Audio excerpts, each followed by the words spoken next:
Di awal film, kita akan diperkenalkan dengan sosok dua manusia yang bersahabatan. Mereka kita sebut aja Kinoy dan Jarwo. Dua remaja miskin yang bercita-cita menjadi orang yang sukses. Sukses dalam berkarir, kehidupan, dan yang paling penting, sukses memiliki pasangan hidup. Sungguh mulia sekali ya cita-cita mereka. Oke, lanjut. Kinoy ini sebenarnya adalah musisi. Selain itu juga orangnya mageran.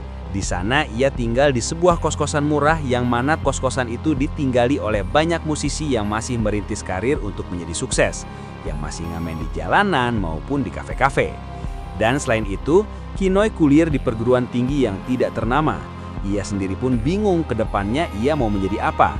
Pikiran Kinoy mah Adesu, alias masa depan suram. Walaupun begitu, Kinoy jalanin aja. Ia tetap berusaha menjalani hidup dengan apa adanya. Tujuannya itu cuma lulus kuliah dan mencari kerja. Udah segitu dulu. Nah, di suatu hari, di kampus ketika mereka selesai dengan dunia perkuliahan mereka, di sana Jarwo mengeluh karena dirinya sampai saat ini dia belum juga mendapatkan seorang gadis yang pengen dipacarin. Bahkan Jarwo udah bangkotan begini masih aja perawan. Gak hanya di situ Jarwo mengeluh, entah kenapa ia kuliah di kampus busuk seperti ini, yang mana keadaannya sama dengan Kinoy. Ia nggak tahu masa depannya akan seperti apa. Satu-satunya yang bikin ia semangat adalah cuma karena kampus ini memiliki banyak gadis yang cantik-cantik. Jarwo berharap dapat pacar yang cantik dari kampusnya ini. Namun di sana Kinoy mengatakan, bukannya belum lama ini Jarwo menyatakan cinta kepada seorang gadis cantik yang baru aja masuk di kampusnya ini? Tapi di sana Jarwo mengatakan kalau gadis yang ia suka itu malah menolaknya karena katanya mukanya Jarwo kayak empus kuda. Mendengar itu pun Kinoy tertawa. Malang bener nasib sahabatnya ini. Udah ditolak malah dikatain begitu. Lalu gak lama Jarwo pamit kepada Kinoy, yang mana ia pengen pergi kerja paruh waktu di sebuah toko pet shop, yang kemungkinan hari ini pasti ia sangat sibuk karena banyak pekerjaan. Dan ketika Kinoy tiba di kos-kosannya, di sana tiba-tiba disapa oleh seseorang, yang mana orang itu adalah seorang wanita cantik yang belum lama ini pindah ke tempat ini. Dia adalah Ayumi.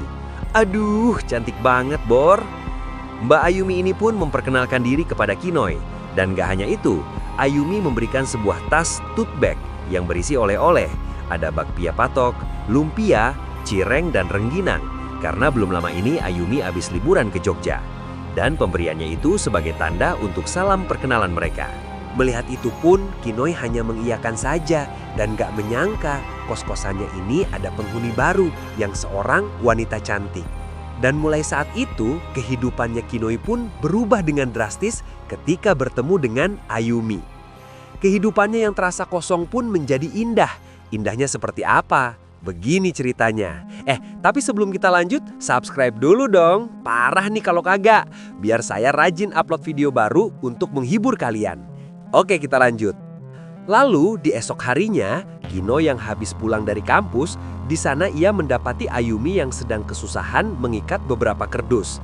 Melihat Kinoy yang sudah berada di sana pun, Ayumi meminta bantuan kepada Kinoy untuk mengikat kerdus-kerdus itu. Sudah beberapa kali Ayumi mencoba, tapi ia tidak bisa juga mengikatnya. Lalu dengan senang hati pun Kinoy membantunya. Kebetulan Kinoy pernah kerja di agen sembako, yang mana hal itu bukanlah pekerjaan sulit. Dengan gercep, Kinoy mengikat kerdus itu dengan rapih. Dan di sana, Ayumi terus memperhatikan Kinoy, yang mana ia melihat Kinoy sebagai sosok yang baik, punya jiwa penolong. Hal itu membuatnya kagum kepadanya. Namun di sana, Kinoy yang sedang diperhatikan oleh Ayumi itu pun mempertanyakan kepada Ayumi, ada apa? Sampai Ayumi melihatnya seperti itu. Yang mana Ayumi mengatakan kalau Kinoy sangat membantunya. Lalu di sana Ayumi memegang erat tangan Kinoy dan mengatakan terima kasih kepadanya. Lain kali Ayumi akan memberikannya hadiah kepada Kinoy sebagai tanda telah membantunya. Namun Kinoy mengatakan kalau hal itu tidak perlu. Yah, namanya juga tetangga kan harus begitu ya kan teman-teman? Lalu dengan tatapan yang sangat dalam itu pun Kinoy dibuat bingung. Ada apa dengan Ayumi? Padahal yang ia lakukan bukanlah sesuatu yang sulit. Lagi pula ia ikhlas kok melakukan itu. Lalu di malam harinya selagi belajar, di sana Kinoy ditemani oleh si Jarwo, yang mana hari ini sedang patah hati karena ia lagi-lagi ditolak oleh seorang gadis yang ia sukai. Oleh karena itu, ia pun meminum banyak sekali jus buah naga yang katanya untuk menenggelamkan kesedihannya. Walaupun Jarwo mukanya yang kayak empus kuda, ia sudah berusaha dengan effort yang besar. Namun hal itu juga belum berhasil. Lalu di sana Jarwo menanyakan kenapa Kinoy masih aja terus belajar sepanjang hari. Mending saat ini ia temenin dirinya untuk minum jus buah naga. Selain itu, ia pun menanyakan apakah nggak ada wanita yang Kinoy sukai saat ini. Mendengar itu pun, Kinoy jadi kepikiran tentang sosok yang telah menatapnya dengan tajam. Ya, siapa lagi kalau bukan Ayumi, yang entah kenapa membuat hatinya saat ini tiba-tiba dak-dik-duk-ser dan membayangkannya. Namun, di sana Kinoy mengatakan kalau saat ini belum ada gadis yang menarik hatinya. Tapi di sana Kinoy mengatakan kalau kos-kosannya ini ada penghuni baru, yang seorang wanita cantik, yang kalau dilihat-lihat sih kayaknya udah bersuami. Namun di sana Jarwo malah mengatakan, gas aja terus kawan, selama dia mau mah hajar aja. Mendengar itu pun Kinoy jadi kepikiran, apakah Ayumi itu sudah menikah apa belum ya? Walaupun Kinoy jauh lebih ganteng dari Jarwo kemana-mana, tapi ia punya rasa insecure terhadap wanita cantik dan gak pedean. Singkat cerita, di esok harinya Kinoy yang habis pulang dari kampusnya, ia mendapati Ayumi sudah berada di depan pintu kos kamarnya. Yang mana hal itu membuat Kinoy bertanya-tanya, kenapa Ayumi ada di situ? Lalu, menyadari kalau ada keberadaan Kinoy, di sana Ayumi pun menyapanya dengan balutan senyuman manisnya yang tanpa gula. Aka udah manis banget. Uhuy! Di sana Ayumi menanyakan, apakah Kinoy udah makan apa belum? Karena saat ini Ayumi membawakan makanan yang tadi dibelinya di warteg depan kos-kosan untuk mereka berdua makan bareng. Selain itu, sebagai hadiah karena Kinoy udah membantunya kemarin. Melihat itu pun Kinoy hanya terdiam. Pengen nolak tapi dia lapar. Karena dari pagi ia belum makan. Di kampus pun ia cuma jajan cilok. Ah ya sudahlah, mubazil kalau ditolak. Lalu Kinoy pun diajak ke kamar kosannya Ayumi, yang mana Kinoy mulai salah tingkah.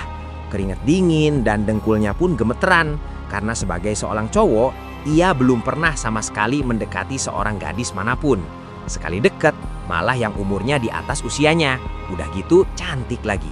Lalu Ayumi pun mengatakan kalau ia sudah menyiapkan jengkol balado, perkedel jagung, sama sop biawak untuk Kinoy makan. Di sana Ayumi berharap Kinoy suka dengan makanan yang ia hidangkan, walaupun boleh beli dari warteg bahari depan kos-kosan. Lalu dengan kata terbata-bata dan canggung, Kinoy pun berterima kasih dan akan memakannya. Dan begitu senangnya Kinoy ketika mencicipi sop biawak karena sangat enak pol. Apalagi ia udah lapar banget, kayak udah gak makan 3 hari. Lalu di sana Ayumi mengatakan kalau Kinoy jangan malu-malu, Kinoy harus menghabiskan makanannya. Dan kalau perlu, Kinoy boleh nambah seberapa Kinoy mau. Dan betapa senangnya Ayumi ketika melihat Kinoy makan dengan lahapnya. Sampai saking laparnya dan terburu-buru, Kinoy sampai keselak jengkol. Lalu di sana Ayumi melihat Kinoy makannya berantakan, sampai ada saos yang menempel di pinggir bibirnya Kinoy, yang mana Ayumi langsung membersihkannya dengan jarinya, lalu menjilatnya. Melihat itu pun Kinoy jadi panik. Kenapa Ayumi sebegitunya? Hal itu membuat Kinoy jadi piktor, alias kepikiran kotor, dan membuat belalainya auto berontak. Dengan kepanikannya itu pun Kinoy pengen permisi pulang aja, daripada ada kejadian yang tidak diinginkan. Namun di sana Ayumi mengatakan Kinoy jangan pulang dulu karena masih ada cemilan yang sudah ia siapkan. Tapi melihat wajah Ayumi itu pun Kinoy udah gak kuat dan memutuskan untuk pulang ke kamar kosnya. Kinoy mengatakan akan membalas budi atas kebaikannya Ayumi. Dan di sana tiba-tiba Ayumi memegang tangannya Kinoy dan mengatakan kalau pengen membalas kebaikan kepadanya, ya sekarang aja. Ngapain nanti-nanti? So asu? Hah, so asu? Guys, kalau kalian jadi Kinoy gimana tuh? Dari sana Kinoy nggak menyangka dengan apa yang terjadi, yang mana kejadian itu di luar ekspektasinya. Bahasa tubuh dan kebaikan Ayumi telah meluluhkan hatinya, dan semenjak saat itu, Kinoy nggak berhenti memikirkan Ayumi yang super-super cantik itu. Lalu esok paginya Kinoy pun keluar kamar kos, yang mana ia akan pergi ke kampus. Namun di sana tiba-tiba ada keberadaan Ayumi. Melihat itu Kinoi terkejut sepagi ini si Mbak Ayumi udah datang kepadanya. Ia pun mengatakan kalau hari ini ia lagi terburu-buru pengen berangkat ke kampus. Tapi di sana Ayumi mengatakan kalau ia terima kasih kepada Kinoi atas kebaikannya kemarin. Dan saat ini Ayumi pengen kasih Kinoi sesuatu. Namun Kinoi menolaknya karena waktu udah telat dan ia pengen ke kampus. Mendengar itu pun Ayumi mengatakan cuma sebentar aja kok, gak lama. Ya secelup dua celup aja. Mendengar itu pun pikiran Kinoi jadi salah fokus dan entah apa yang harus ia lakukan. Dan lagi-lagi Ayumi membuat dirinya kembali keringet dingin sampai dengkulnya gemeteran. Di sana ternyata Ayumi pengen ngejakin push rank. Yeh buset, masih pagi woi Ayumi. Gile juga nih tentaga baru. Uhui dah. Lalu di suatu hari ketika Kinoi pulang dari kampus, di sana ia terkejut karena tengah mendapati Ayumi sudah berada di dalam kamar kosannya, yang mana Ayumi sedang melakukan pekerjaan rumah. Hal itu menjadi pertanyaan besar buat Kinoi. Apalagi Kinoi disambut dengan wajah cantik dan senyum manisnya Ayumi. Lalu di sana Kinoi mengatakan kalau ia harus belajar dan ia meminta Ayumi untuk pulang aja. Namun di sana Ayumi bersikeras tidak akan pulang dan akan menemani dan melihat Kinoi yang sedang belajar. Namun melihat dengan adanya Ayumi di situ, Kinoi bukan fokus belajar. Pikirannya udah kemana-mana nih cuy. Alhasil ujung-ujungnya Ayumi malah ngajakin Kinoi mabar push rank Mobile Legends. Singkat cerita, di sana Ayumi berterus terang kalau saat ini ia sudah bersuami. Mendengar itu pun Kinoi terkejut. Kenapa Ayumi baru mengatakannya? Namun Ayumi mengatakan kalau Kinoi gak usah khawatir karena walaupun sudah menikah, suami Ayumi sedang dinas di luar kota. Makanya kondisi saat ini Ayumi sangat kesepian.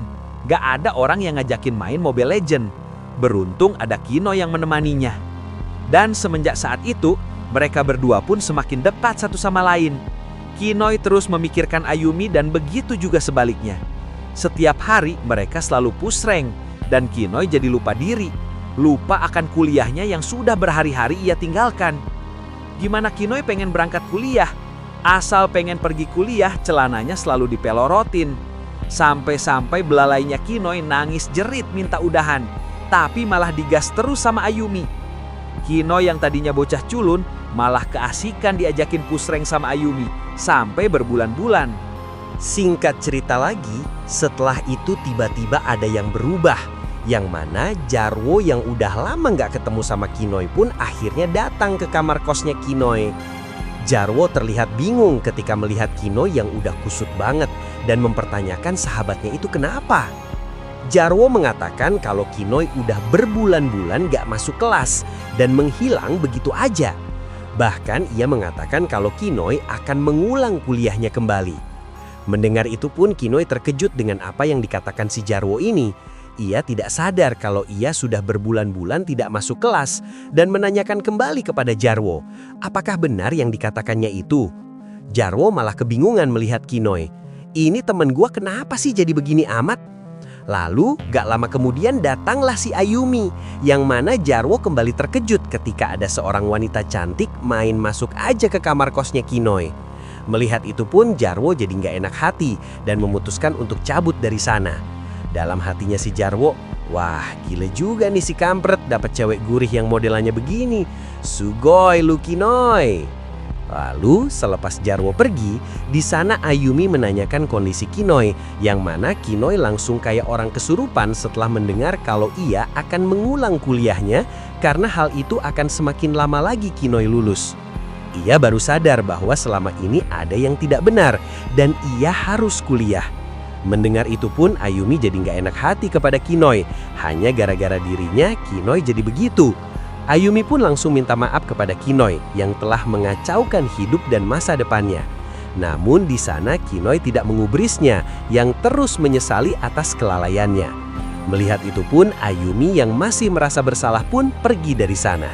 Kemudian Ayumi pun kembali ke kamar kosnya, yang mana di sana ia terkejut karena mendapati suaminya sudah berada di rumah. Suaminya ini yang kita sebut aja dia Sapri. Di sana ia pun menanyakan dari mana aja Ayumi pergi. Namun karena tidak mau Sapri suaminya itu curiga, di sana ia mencoba bersikap ramah dan mengatakan kalau ia habis dari pasar malam, katanya buat ngilangin suntuk. Lagi pula katanya ia cuma keluar sebentar aja kok. Nah, yang Ayumi nggak tahu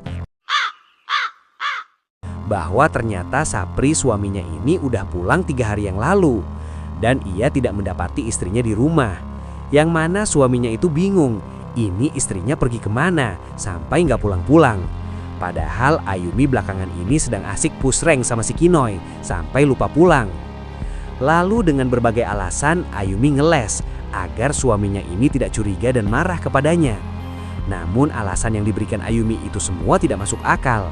Dari bilangnya sibuk pengajian sama ibu-ibu. Lah padahal Ayumi kan bukan Islam. Sibuk bantuin kucing temennya lahiran lah. Sampai alasan main catur sama bapak-bapak di pos kamling lah. Buset dah Ayumi. Mendengar alasan itu pun Sapri jadi nggak habis pikir sama si Ayumi. Ia pun mengatakan kalau ia tidak peduli dengan apa yang dilakukan Ayumi di luar sana. Mau Ayumi pacaran lagi atau pisah pun Sapri oke-oke aja dan gak masalah. Walaupun mereka pasangan suami istri, tapi Sapri nggak mau mengekangnya. Ayumi bebas mau melakukan apa aja, asal jangan yang berdosa. Dan Sapri lanjut mengatakan, setelah mandi ia akan pergi ke luar negeri karena ada tugas dari kantor. Mendengar itu pun Ayumi jadi kecewa. Bagaimana Ayumi gak bad mood tiap hari kalau kehidupannya seperti ini, yang sering ditinggal suaminya pergi kerja terus, yang sering keluar kota, yang bahkan sampai ke luar negeri. Padahal alasan Ayumi menikah itu hanya pengen bahagia dengan membina rumah tangga yang baik dan menjadi istri yang soleha. Sementara itu di tempat lain, Kinoy yang sedang frustasi pun langsung gercep belajar dan mengejar ketinggalan tugas kuliahnya, yang mana di saat itu Kinoy pun murka ketika ada seseorang yang mengetuk pintu kamar kosnya. Namun ternyata Kinoy gak jadi marah-marah karena yang datang adalah Ayumi yang sedang dalam keadaan galau. Di hadapan Ayumi, Kinoy kayak ayam sayur, yang mana ia tidak bisa berbuat apa-apa ketika Ayumi ngajakin Kinoy untuk push rank. Walaupun Kinoy udah bilang kalau ia harus belajar, tapi Ayumi gak peduli. Dan endingnya adalah Ayumi akhirnya berpisah dengan suaminya, yang mana Sapri menikah lagi dengan rekan bisnisnya. Sementara Ayumi menikah dengan Kinoy, mereka telah mendapatkan kebahagiaan. Selain itu, mereka berdua berhasil sukses membuka usaha, yaitu usaha laundry keliling. Oke, segitu dulu. Gimana filmnya? Tulis di komentar ya. Saya Rex, cabut dulu. Bye-bye.